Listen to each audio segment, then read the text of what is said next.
കുറച്ച് മുന്നേ ഇട്ടൊരു വീഡിയോയിൽ ഞാൻ എൻ്റെ ഫ്രണ്ടിൻ്റെ ഉപ്പ തന്ന നമ്മുടെ മധുരക്കിഴങ്ങിൻ്റെയും ചീരയുടെ ഒക്കെ കാര്യം കാണിച്ചിട്ടുണ്ടായിരുന്നല്ലോ. ആ സമയത്ത് മധുരക്കിഴങ്ങിൽ ഒരു കുഞ്ഞു മധുരക്കിഴങ്ങ് ദാ കിടക്കുന്നത് കണ്ടില്ലേ?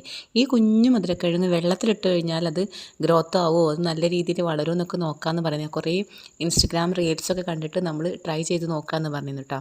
നമുക്ക് ഇൻഡോർ പ്ലാനായിട്ട് ചെയ്യാൻ പറ്റുമെന്നൊക്കെ നോക്കാൻ വേണ്ടിയിട്ട് നമ്മൾ മണി പ്ലാന്റിൻ്റെ ആ ബോട്ടിൽ ആ വെള്ളം വെക്കുന്നതിൽ നമ്മൾ ഇട്ടിട്ടുണ്ടായിരുന്നു കേട്ടോ. എന്നിട്ട് പിന്നീട് ഞാൻ പറഞ്ഞിട്ടുണ്ടായിരുന്നു ഇതിൻ്റെ അപ്ഡേഷൻ ഞാൻ തരാമെന്ന് കേട്ടോ. അപ്പോൾ അതിൻ്റെ അപ്ഡേഷൻ ആയിട്ടപ്പോൾ ഞാൻ ഇന്ന് വന്നിട്ടുള്ളത് കേട്ടോ. നമുക്ക് നോക്കാം. കണ്ടോ, ഒരു 3 ദിവസം മാത്രമേ ഞാൻ വീഡിയോ ഇട്ടിട്ട് ഏകദേശം ഒരു 3-4 ദിവസം ആവുന്നുള്ളൂ. ഇതിൻ്റെ വളർച്ച എന്ന് പറഞ്ഞത് പെട്ടെന്നാണ് കേട്ടോ.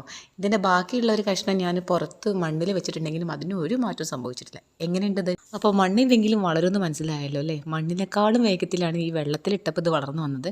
മണ്ണിൽ നട്ട ഈ മധുരക്കിഴങ്ങിന് ഒരു മാറ്റവും സംഭവിച്ചിട്ടില്ല 4-5 ദിവസമായിട്ട്. ബാക്കി അപ്ഡേഷനായിട്ട് ഞാൻ വീണ്ടും വരും കേട്ടോ.